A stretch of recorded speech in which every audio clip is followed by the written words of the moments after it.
Então, nós estamos estudando sobre o alto clamor e agora nós vamos dar continuidade ainda sobre o alto clamor. Nós temos alguns detalhes aqui importantes que nós precisamos olhar para a palavra de Deus para nós entendermos.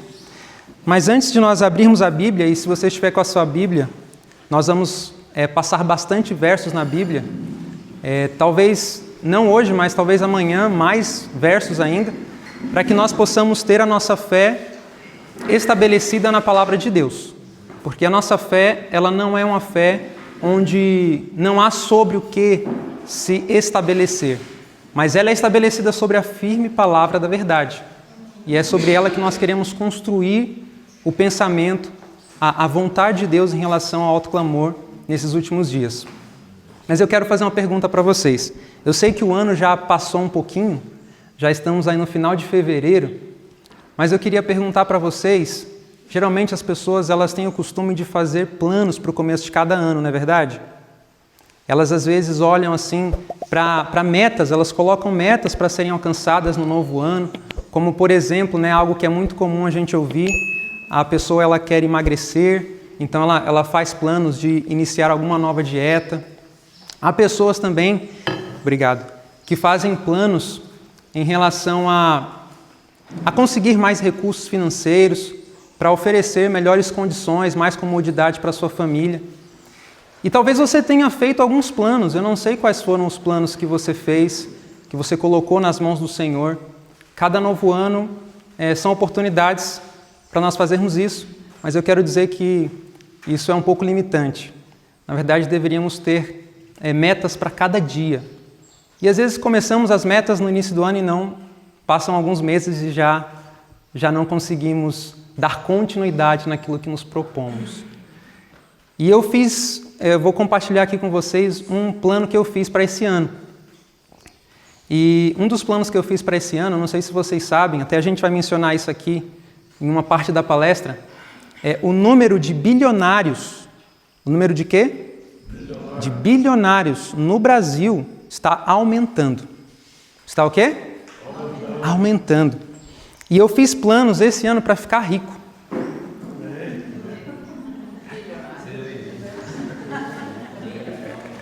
Vocês estão rindo por quê? Vocês não fizeram planos para ficarem ricos?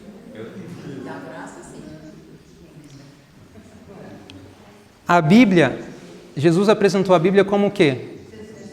Como um tesouro. Então, tem muita gente de fato fazendo plano para ficar rico nessa terra. Mas em nome de Jesus que você faça planos e se determine com o Senhor para ficar enriquecido no que diz respeito ao conhecimento da palavra do Senhor. Amém. Então, se determine a isso, não deixe com que nenhum outro plano temporal tire de você a oportunidade de conhecer a Deus como te é dado o privilégio de o conhecer. A gente não pode perder essa oportunidade. Então faça planos, saia daqui com planos de que esse ano eu quero ficar rico. Rico do conhecimento da palavra de Cristo. Amém. Porque é esse tesouro precioso que precisa estar abundante nas nossas vidas. Em nome de Jesus. Então, nós vamos mencionar alguma coisa nesse sentido mais à frente. Então faça esses planos, faça esse compromisso com o Senhor. E aqui é uma oportunidade de nós começarmos a nos enriquecer da palavra de Deus. Mas isso precisa continuar na sua casa, isso precisa continuar no teu dia a dia, momento a momento, buscando ao Senhor em oração e através do estudo da palavra. Então, dito isso, hoje existem dois grupos na igreja.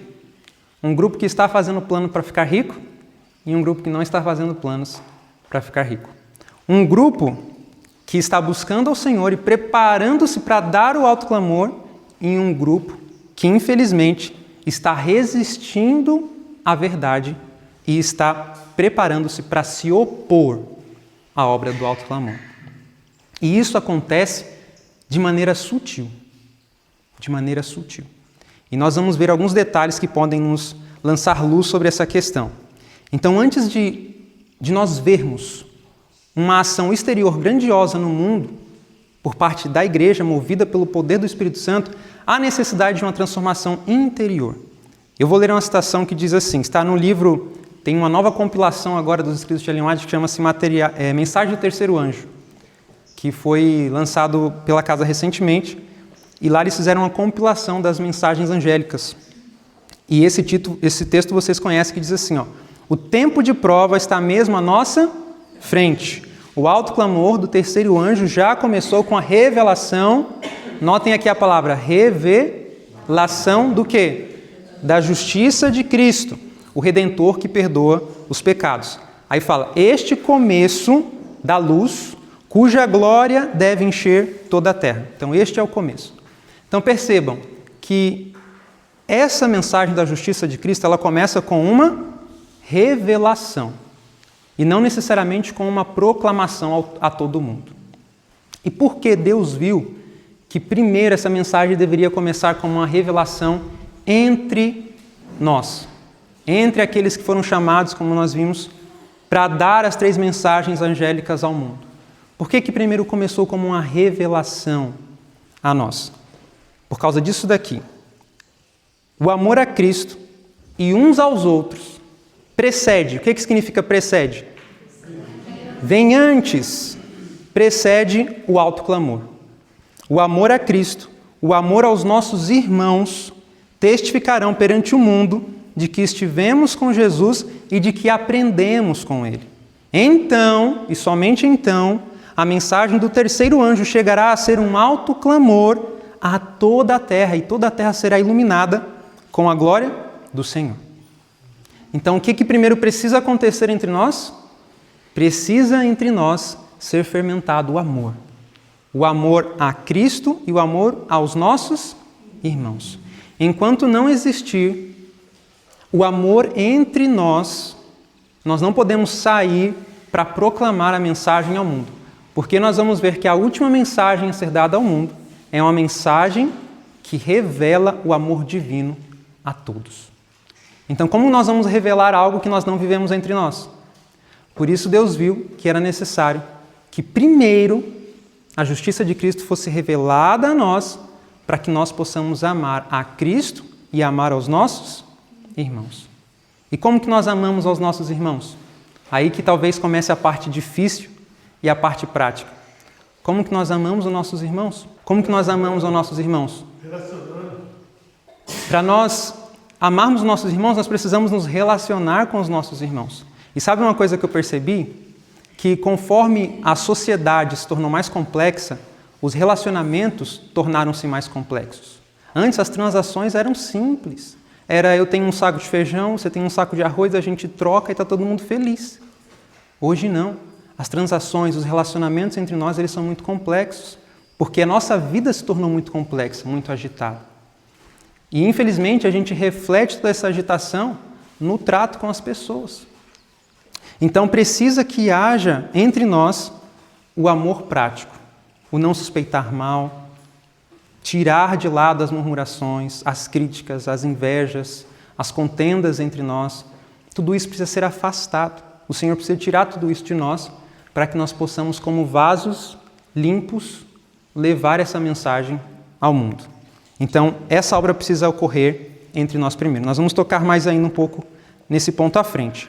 Abram agora comigo em Apocalipse, capítulo 18. Venham em Apocalipse 18, para nós lermos aí a descrição dessa mensagem.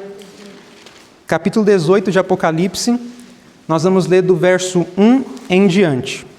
Então, essa mensagem que se avoluma com grande poder aqui no capítulo 18, ela é uma repetição das primeiras 2 mensagens e a terceira se avolumando, crescendo cada vez mais até que se torne uma mensagem dada com muito poder a todo mundo.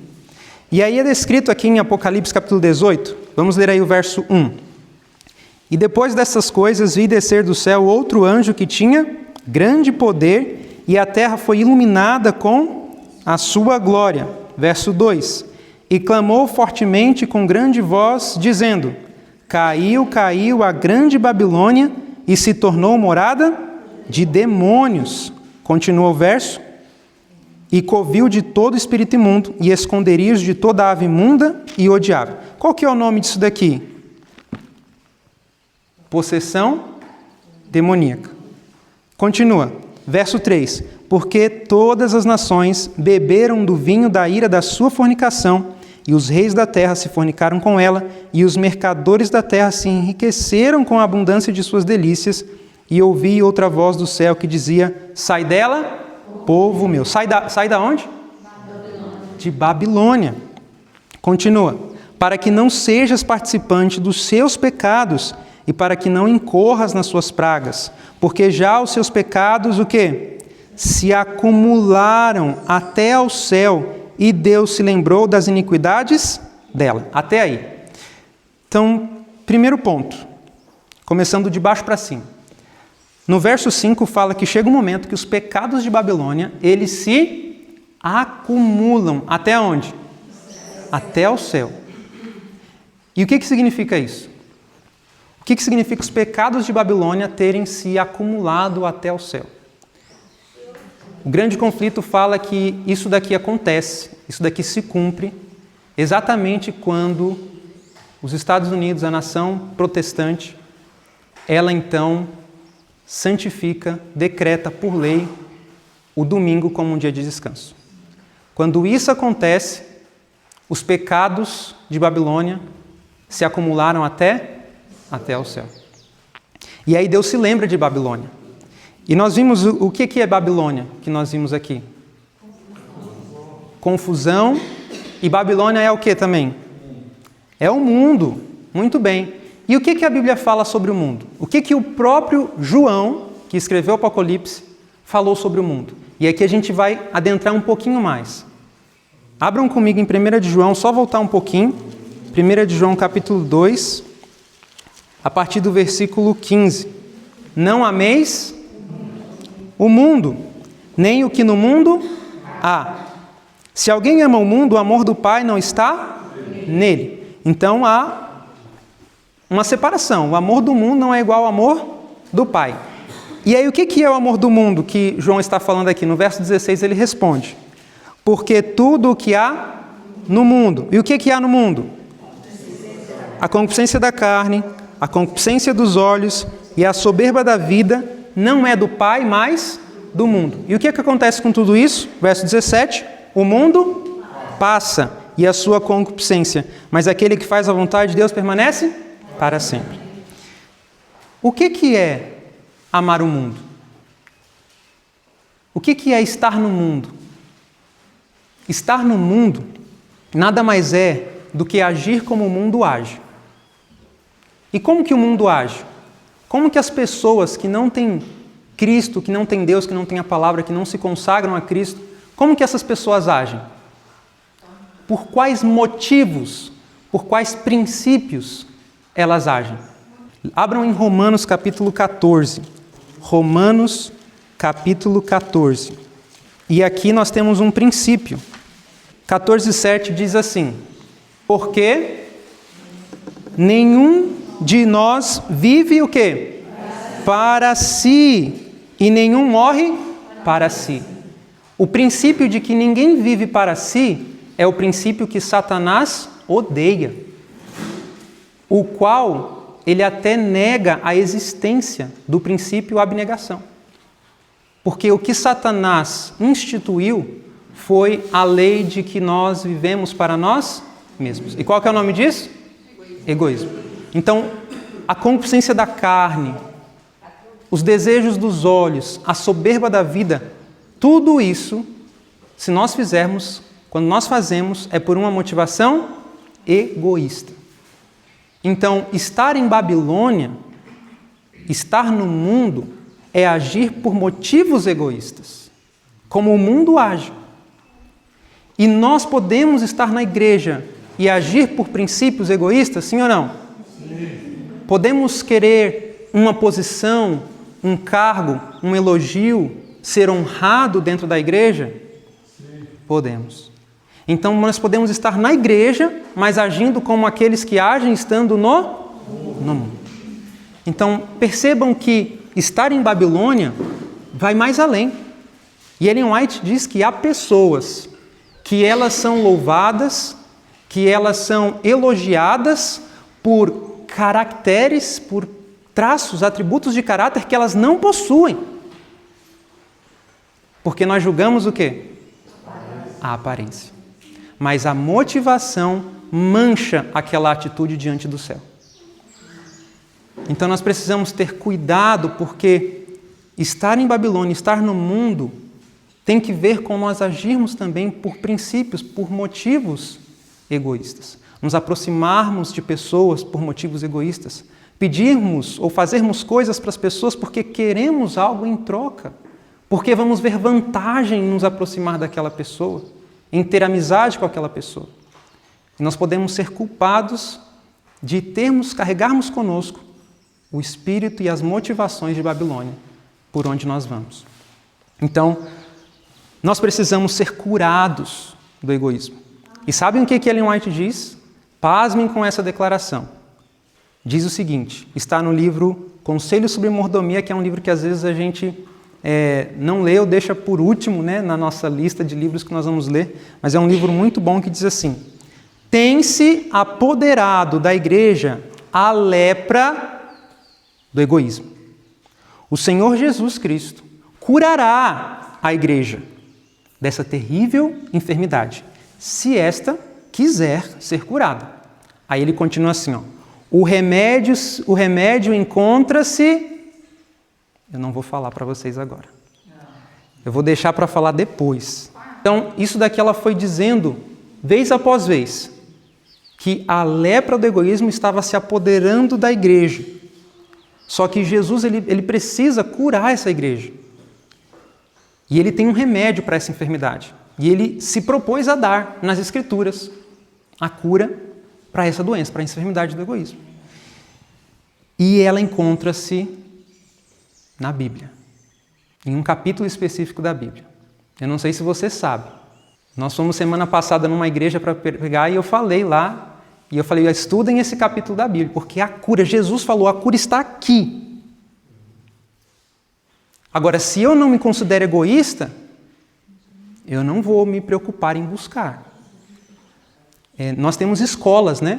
Há escolas para nós aprendermos, para nós conhecermos melhor a nós mesmos. Uma escola é viver em uma comunidade, uma escola para nos conhecermos, é ir realmente para um internato, para uma escola. Uma outra escola, muito espalhada pelo mundo, são as famílias. Quando nós nos casamos, temos filhos. Eu ainda não tenho filhos, mas eu entrei numa escola onde eu posso me conhecer melhor a mim mesmo. E eu começo a ver que realmente eu sou egoísta. E nós vamos ver que Deus tem uma mensagem para nós voltarmos ao primeiro amor. Então, queridos, nós precisamos encontrar esse remédio na Bíblia. E nós vamos encontrar mais à frente. Então, nós estamos aqui vendo o que é o autoclamor. O autoclamor, em Apocalipse 18, passa por um chamado para sair de Babilônia. E vocês perceberam que lá no capítulo 18, Deus fala exatamente, sai dela, povo meu. Então, Deus tem pessoas no mundo que são dele? Tem pessoas nas igrejas católicas, nas igrejas protestantes, em lugares onde o espiritismo é ali ensinado. Deus tem pessoas nesses várias corporações religiosas, sim ou não? E ele chama de povo dele. E ele não chama isso só por uma vez. Ele fala isso por algumas vezes. E os testemunhos dizem assim para nós: entre eles, os católicos, existem muitos que são conscienciosíssimos cristãos, que andam em toda a luz que sobre eles brilha, e Deus operará em seu favor. Esse daqui é um ponto marcante. Andar na luz que sobre nós brilha. Um dos motivos porque muitos de nós vamos ficar para trás é porque nós não passamos a andar, não continuamos andando na luz que brilhava sobre nós dos testemunhos. Então alguns ficam para trás porque quando a luz vem e ela golpeia diretamente algum ídolo dos nossos corações, nós achamos que a luz foi tão forte que nós, naquele momento, criamos conjecturas, racionalizamos e deixamos aquele ídolo ali ainda num cantinho acariciado. Só que naquele momento nós bloqueamos a oportunidade de Deus comunicar a nós mais luz para que nós continuemos crescendo.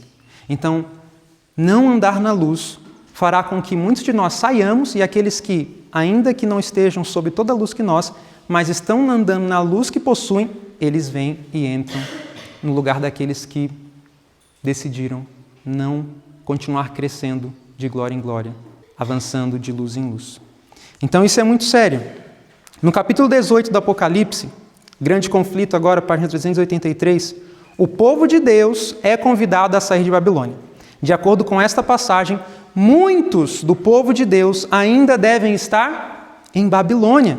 E em que corporações religiosas se encontrará hoje a maior parte dos seguidores de Cristo? Sem dúvida, nas várias igrejas que professam a fé protestante. Então, a maior parte do povo de Deus se encontra nas várias igrejas que professam a fé protestante. E quando nós olhamos para a Babilônia mãe, quem que é a Babilônia mãe? Quem que é a igreja mãe? É o papado. E o papado, ele é chamado na Bíblia de um mistério da iniquidade. E por que o papado é o mistério da iniquidade? Porque ali se uniram duas coisas. Se uniu o paganismo com o cristianismo. Se uniu igreja com Estado. E vocês sabem qual que é o princípio que permeia todas as religiões pagãs ao redor do mundo? Existe um princípio que permeia todas as religiões pagãs ao redor do mundo. E sabem qual é? Salvação pelas obras. E quando o paganismo ele é unido com o cristianismo, e aí nós temos resultando disso, o homem da iniquidade, o papado, ele também passou a ensinar a salvação pelas obras. E o que Deus ensinou para o seu povo agora, literal, Israel, nos dias, ali quando Jesus veio? Desde que Deus chamou esse povo, Deus queria ensinar para eles a salvação pela graça mediante a fé. Só que Satanás conseguiu perverter o judaísmo. Como? Introduzindo a salvação pelas obras. Porque os judeus, eles aderiram conceitos do paganismo. E o pior desses conceitos foi salvação pelas obras. E hoje, o catolicismo oferece ainda salvação pelas obras.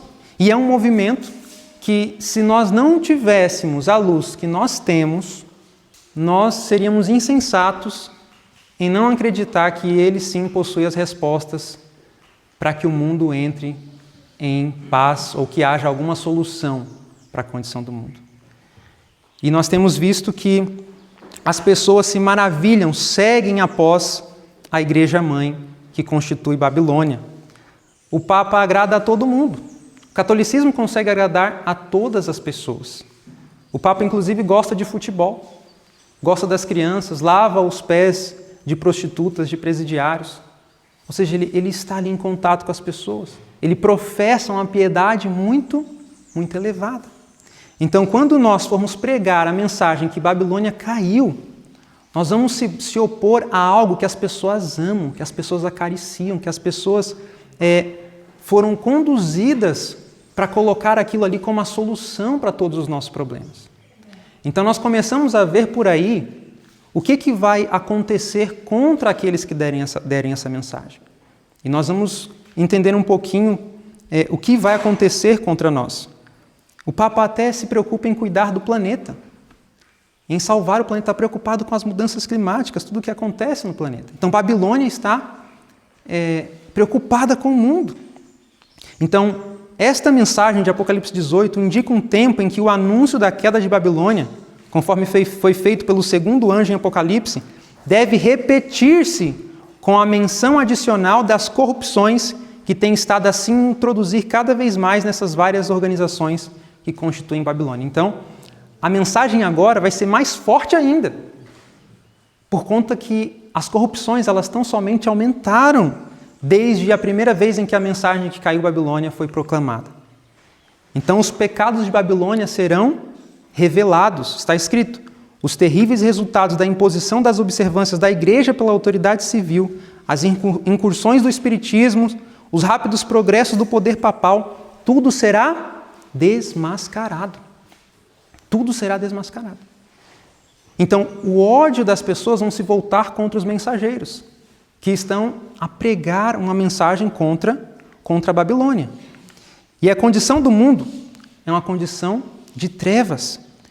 Mas está escrito que, apesar das trevas espirituais e afastamento de Deus prevalecentes nas igrejas que constituem Babilônia, a grande massa dos verdadeiros seguidores de Cristo encontram-se ainda em sua comunhão. Como pode? E aí nós começamos a perceber que nós somos rápidos para julgar as pessoas que estão em Babilônia. Sendo que a maior massa dos verdadeiros seguidores de Cristo estão aonde? Estão lá. Mesmo com todas as coisas que acontecem lá dentro. Mas eles vivem a luz que eles têm, que brilha sobre eles. Quando que é dado a mensagem no alto clamor? Um fator interessante que nós vimos aqui em alguns textos é que o alto clamor do terceiro anjo já poderia ter sido dado. Então tenham sempre isso em mente. A mensagem já poderia ter sido concluída. A obra já poderia ter sido finalizada. Mas por que isso ainda não aconteceu? Por que nós estamos aqui ainda? E nós vimos as causas de tudo isso. Mas chegará um momento que essa mensagem ela será dada. E a justificação pela fé, ela é a mensagem do terceiro anjo. E por que é importante nós vermos que a mensagem da justificação pela fé é a mensagem do terceiro anjo? O que aumenta no mundo? As doenças aumentam no mundo? Doenças crônicas, doenças autoimunes. A poluição tem aumentado no mundo? Sim. Os desastres naturais, extremos de seca, extremos de chuva, de calor, têm aumentado, sim ou não? Sim. Alergias alimentares, síndromes, transtornos, deficiências, burnout, que é a síndrome do esgotamento profissional, o estresse crônico dentro do mercado de trabalho, tudo isso tem o quê? Tem aumentado, cada vez mais as pessoas buscam profissionais para se tratarem disso tudo. O número de bilionários tem aumentado, sim ou não? Tem aumentado também. O número de pobreza no mundo tem aumentado? Também tem aumentado. Ansiedade, depressão, tudo isso tem aumentado, sim ou não? Vocês começam então a ver agora a necessidade da mensagem da justiça de Cristo para as pessoas? Porque o que traz a depressão? Um vazio para a alma. Um vazio. E qual que é a única coisa que irá satisfazer as pessoas? Cristo. A vida de Cristo. Porque as pessoas vivem as suas vidas se medindo pelas vidas dos outros. Elas nunca pararam para olhar a vida de Jesus Cristo e recebê-la, receber a Cristo, ter Cristo consigo. Então, a maior necessidade que nós temos nesse mundo hoje é da pessoa de Jesus Cristo. Só que nós precisamos ter Cristo em nós para nós levarmos essa mensagem a outras pessoas. Porque como que vazios nós vamos levar Cristo às outras pessoas se Cristo não está em nós? Então, por isso, o amor precisa se manifestar em nós. E o que disse Jesus? Ele profetizou que por se multiplicar a iniquidade, o amor de muitos se esfriaria. Quem é que possui ou que pelo menos compreende o genuíno amor? São as pessoas de lá de fora? Nós vimos que eles agem por princípios o quê? Egoístas. Há um tipo de amor egoísta. Mas que amor de muitos que vai se esfriar? É o amor dos de fora? Não. É o amor dos de dentro, daqueles que conhecem a Cristo. O amor entre nós se esfriaria por causa de quê? Da crescente iniquidade que se multiplica lá fora, só que essa iniquidade nos afeta. E por isso o amor entre nós, ele passa a se esfriar. E se tem uma coisa que nós deixamos de compreender desde que nossos primeiros pais caíram, é o que é amar. Nós perdemos, nós estamos tão distantes do Éden que nós não sabemos o que é de fato amar. E nós muitas vezes olhamos e agimos por conta de um amor egoísta. Mas Jesus nos mostrou o que é amar. E esse aspecto da vida de Jesus, a abnegação, o não viver para si, é isso que nós precisamos aprender mais. E é justamente nesse caminho que se encontra a cura para essa grande enfermidade que se apoderou da igreja. É nós começarmos a viver menos para nós mesmos. O alto clamor do terceiro anjo já começou. Nós vimos isso. Agora olha essa citação. Se é frouxo nosso amor a Cristo, o amor àqueles pelos quais Cristo morreu há de degenerar. Então, o que evidencia que nós não amamos aos outros, ou que o nosso amor pelos outros está se degenerando, é que nós não temos um amor firme pela pessoa de Jesus Cristo. Porque quando realmente amarmos a Jesus, nós vamos amar as pessoas por quem Cristo morreu. Então isso precisa ser reavivado entre nós, porque a mensagem do autoclamor a ser dada ao mundo é o triunfo do amor sobre o egoísmo. A última mensagem de graça a ser dada ao mundo está em Parábolas de Jesus, página 415. A última mensagem de graça a ser dada ao mundo é uma revelação do caráter do amor divino. Os filhos de Deus devem manifestar sua glória, revelarão em sua vida e caráter o que a graça de Deus por eles tem feito. E o que a graça de Deus fará por nós? Nos levará a deixar de viver uma vida para nós mesmos e passarmos a viver mais para os outros. Como será então dada essa última mensagem? Como a mensagem vai se avolumar no autoclamor? Esta mensagem abrange as duas mensagens precedentes, ou seja, a terceira mensagem que se avoluma no autoclamor, ela é precedida pela primeira e a segunda. E ela é representada sendo dada em alta voz, isto é, com o poder do Espírito Santo. Então a mensagem ela é dada com o poder do Espírito Santo. Essa mensagem não poderá ser dada sem o poder do Espírito Santo. E eu fiquei muito impressionado ao descobrir algumas coisas. Abra sua Bíblia em Gálatas, capítulo 3. Gálatas 3, 26. Porque todos sois filhos de Deus pela fé em Cristo Jesus. Então o que está escrito?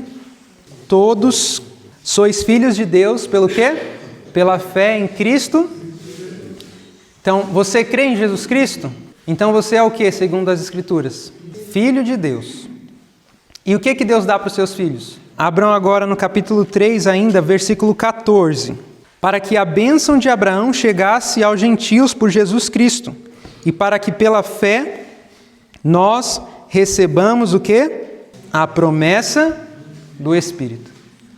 Então, se nós cremos em Jesus Cristo, nós somos filhos de Deus, nós também recebemos a promessa do Espírito.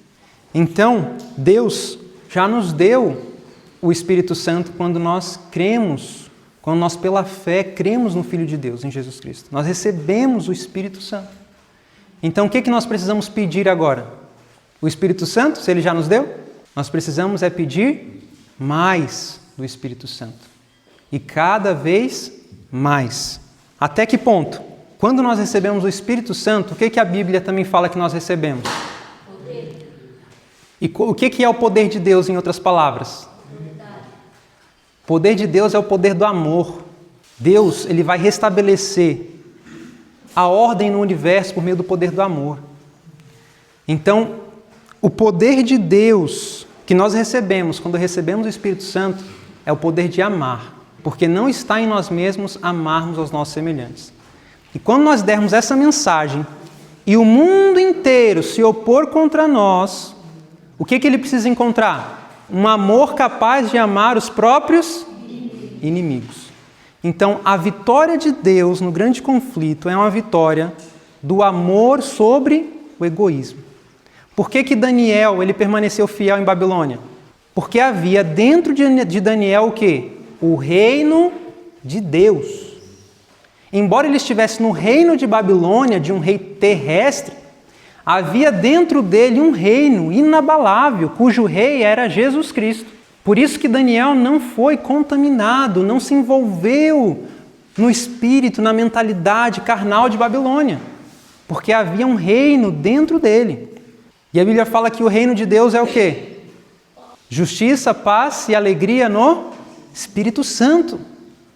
Romanos 14, 17. Então era esse reino que estava dentro de Daniel. E Daniel em Babilônia vindicou o caráter de Deus. Ali foi uma vitória do princípio sobre o desejo, do amor sobre o egoísmo. E a mesma coisa se dará nesses últimos dias. Nós vamos precisar ter dentro de nós o reino de Deus, para que quando Satanás, ao conseguir reunir todos aqui nessa terra, que ele reclama como essa terra sendo o seu reino, mas por usurpação, quando ele colocar todos, e lembram-se o que vai acontecer? Olha só que coisa incrível. O povo de Deus, para dar essa mensagem, eles vão precisar estar cheios do poder do Espírito Santo. Só que quando a gente anuncia a queda de Babilônia, Babilônia cai de fato e ela se torna a habitação de todo demônio, toda a ave imunda, covil de todo espírito maligno. Não é isso? Então nós vamos ter um povo cheio do Espírito Santo dando a mensagem e o restante do mundo que vai ficar cheio de demônios para combater essa mensagem. Então nós vamos ter um embate de um grupo agindo pelo ódio, pelo egoísmo. Por quê? Porque Satanás olha para o povo de Deus dando essa mensagem e ele vê em risco o seu poderio aqui nessa terra.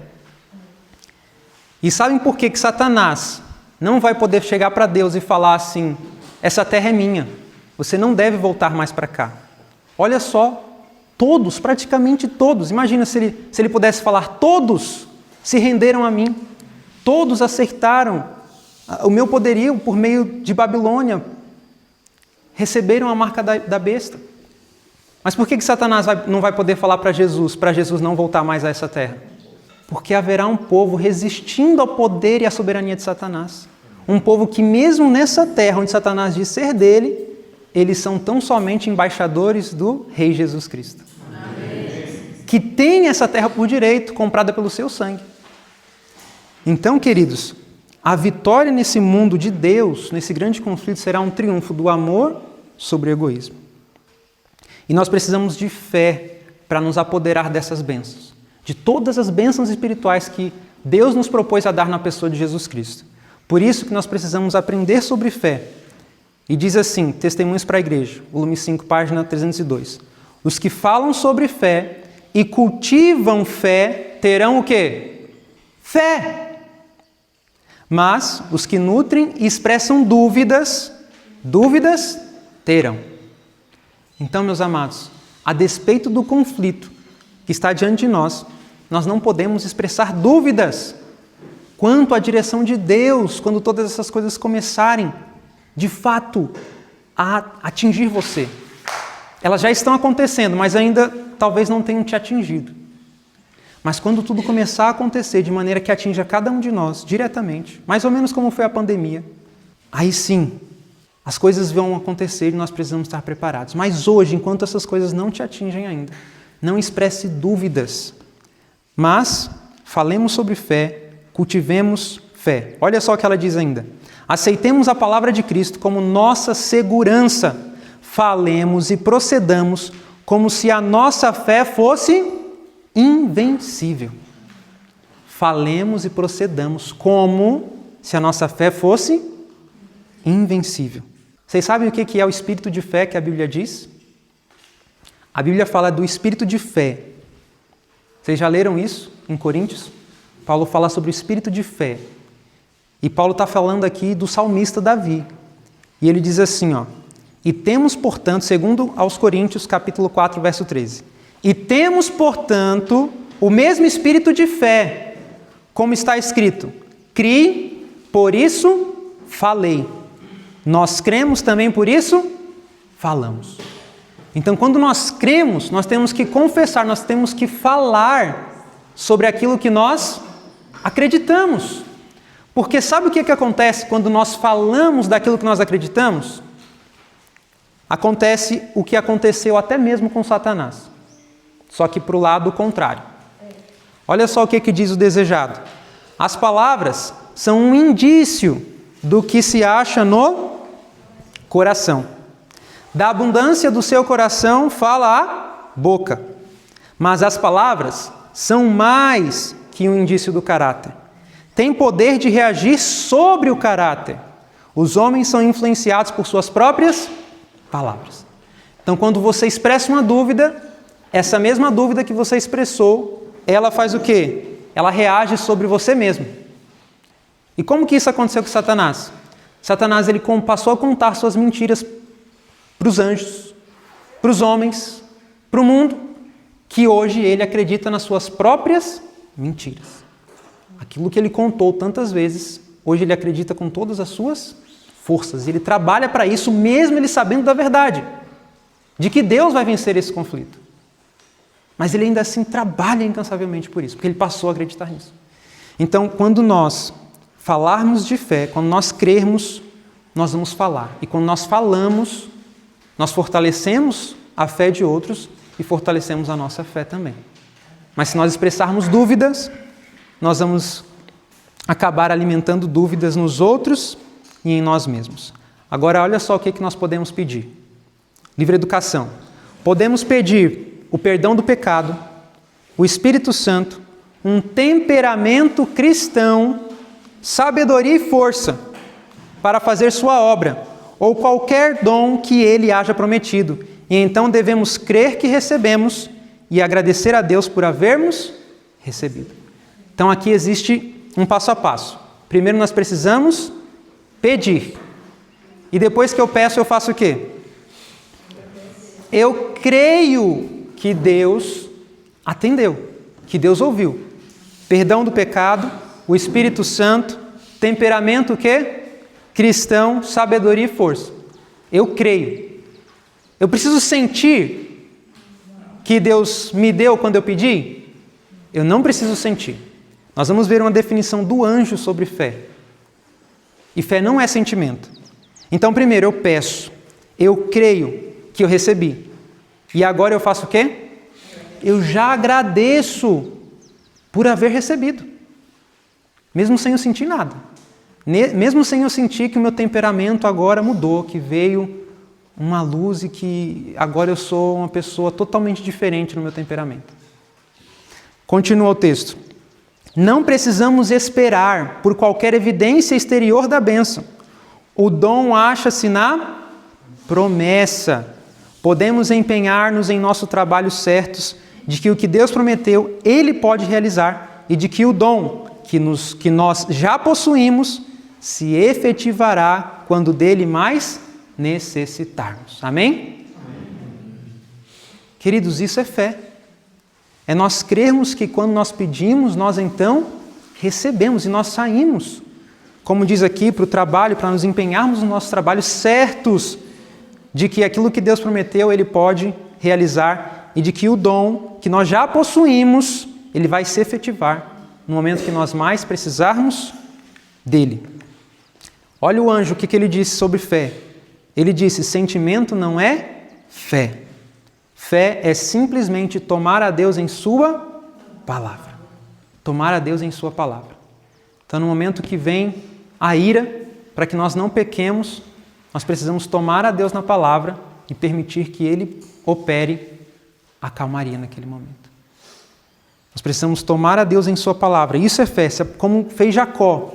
Nós vamos falar sobre o tempo de angústia, onde Jó se apoderou da força de Deus. Não largava a Deus enquanto Deus não o abençoasse. E nós vamos fazer isso tomando a Deus em sua palavra. Certos da segurança que Cristo nos dá na palavra. Aparentemente tudo vai estar contra nós. E nós vamos ter que segurar a Deus pela palavra. Nas promessas de livramento, nas promessas de segurança, nas promessas de refúgio. Assim nós vamos ter que tomar a Deus em sua palavra. Então, com o poder do Espírito Santo sobre nós, a obra, ela irá avante. O Espírito Santo estará à frente e operar-se-ão prodígios. Os doentes serão curados, sinais e maravilhas seguirão aos crentes, assim como foi no Pentecostes. Mais uma vez, se o Espírito Santo está com a igreja, também os dons do Espírito estarão a se manifestar por meio da igreja. Mas isso acontece conforme o Espírito quer, conforme o Espírito vê a necessidade de que isso aconteça. E não só os dons seguirão a igreja, mas principalmente o fruto será manifestado na igreja. E qual que é o principal atributo, né? Como nós poderíamos resumir o fruto do Espírito em uma palavra só? Amor. Então, o amor será o fruto que Jesus vem colher nesses últimos dias. Então, quem serão os instrumentos que Deus vai usar? Deus, Ele fará a obra nesses últimos dias de um modo fora do comum. A Bíblia fala, o Espírito de Profecia fala, na verdade, que Deus ele passará por alto grandes homens e fala que Ele vai usar meios simples para finalizar a obra no alto comum. Meios simples. Ele diz também assim, vou ler aqui Eventos Finais, página 204. Os mensageiros celestiais trabalharão com os que são chamados de pessoas comuns. Eu sou uma pessoa comum. Talvez você também seja uma pessoa comum. E o que nós estamos lendo aqui é que Deus vai usar eu e você.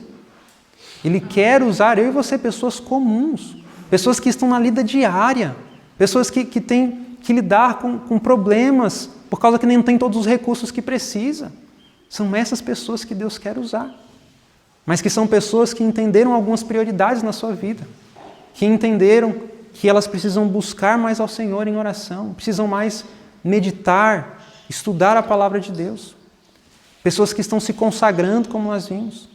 Pessoas que estão se voltando ao Senhor em busca de força, de ajuda, de socorro, de direção. São essas pessoas comuns que Deus vai usar, que Deus vai habilitar a levar a verdade a muitos lugares neste mundo. Na última e solene obra se empenharão poucos grandes homens. Deus suscitará e exaltará entre nós os que são mais adestrados pela unção do Espírito Santo, do seu Espírito, do que pelo preparo exterior de instituições científicas. Estes meios não devem ser desprezados ou condenados. Eles são ordenados por Deus, mas só podem fornecer as habilitações exteriores. Deus mostrará que não depende de seres humanos instruídos e cheios de si. Então Deus passará por alto muitos grandes homens. Porque, queridos, infelizmente, como o método jesuíta se adentrou nas universidades, aqueles que estão ali estudando, eles estudam mais o conhecimento das nações pagãs do que a Bíblia. E enchem a mente, e não possuem tempo para orar, não possuem tempo para se consagrar. E aí eles se voltam para tudo isso e deixam de lado o mais importante. O que nós ouvimos é o que o fulano diz, que o ciclano disse, que o Beltrano escreveu. É isso que nós recebemos nas universidades. Mas muitas vezes a pura palavra de Deus, ela é deixada de lado. E nós vamos ver que há pontos sobre os quais às vezes nós nos discutimos e debruçamos por tanto tempo, que poderiam ser resolvidos com um texto da Bíblia, com a aceitação de um claro assim diz o Senhor. E nós vamos falar sobre os 144 mil. E há um texto bíblico que determina de uma vez por todas o que vai acontecer, e isso é o suficiente, mas nós aprendemos, nós nos profissionalizamos na incredulidade em relação à palavra de Deus. E muitas vezes a palavra de Deus, ela fica de lado. E nós passamos a dar crédito ao que disse o fulano e o ciclano, por causa de títulos que eles possuem muitas vezes. Então Deus passará por alto alguns instrumentos que são cheios de si, mas que não se encheram do Espírito Santo. Os obreiros serão antes qualificados pela unção de seu Espírito do que pelo preparo das instituições de ensino. Foi assim com João Batista? Foi assim com João Batista.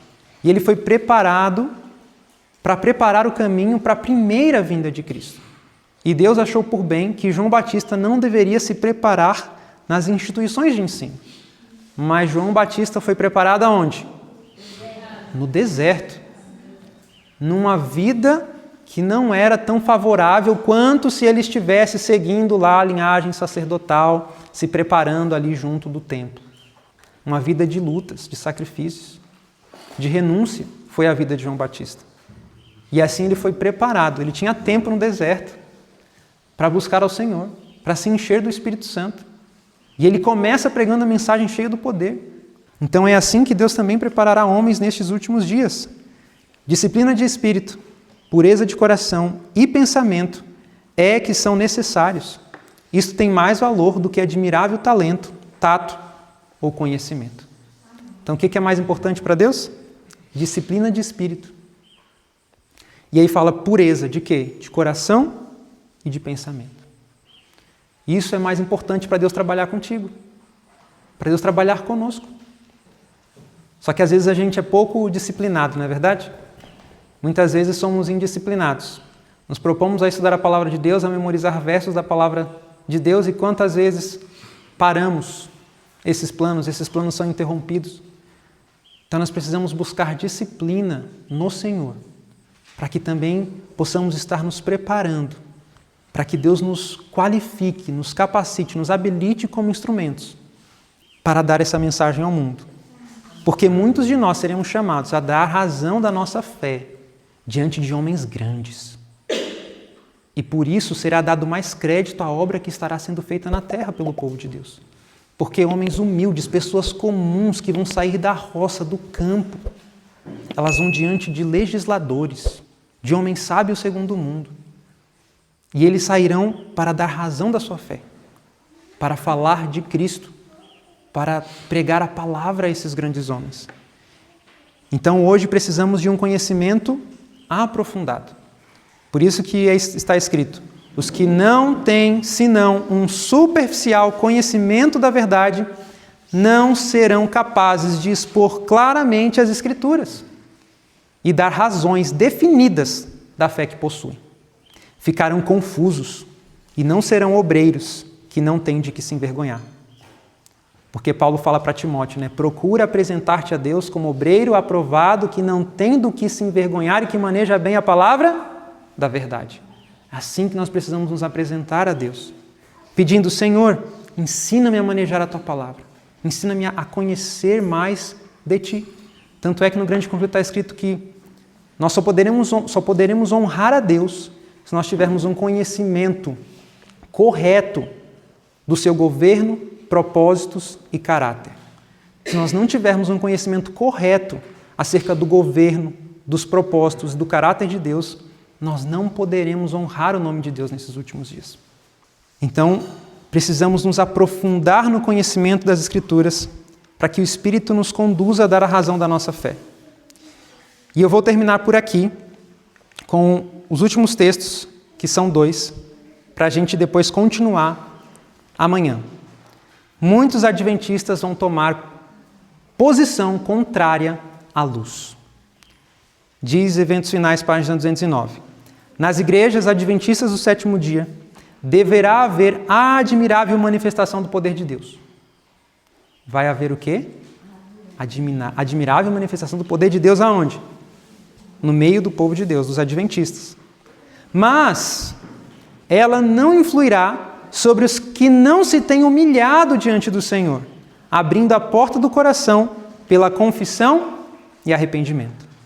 Na manifestação desse poder que ilumina a terra com a glória de Deus, eles só verão alguma coisa que em sua cegueira consideram perigosa.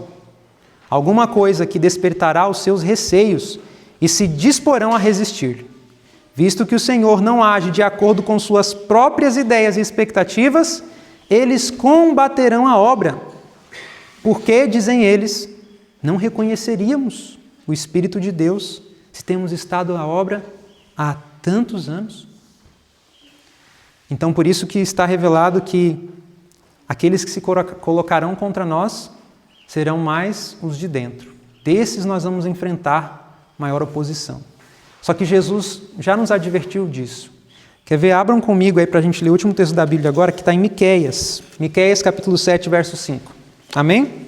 Quando Jesus fala que os piores inimigos nossos seriam os da sua própria casa, Jesus estava se referindo a Miqueias, capítulo 7. Está escrito assim, verso 5. Não creiais no quê? No amigo, nem confieis no vosso guia.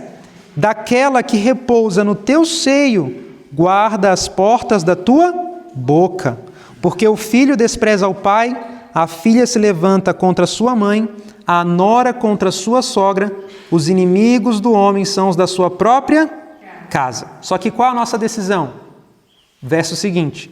Eu, porém, olharei para o Senhor, esperarei no Deus da minha salvação, o meu Deus me ouvirá. Amém?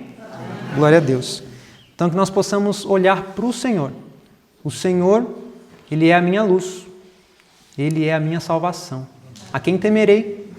O Senhor é a força da minha vida. De quem me recearei? Então que nós possamos olhar ao Senhor.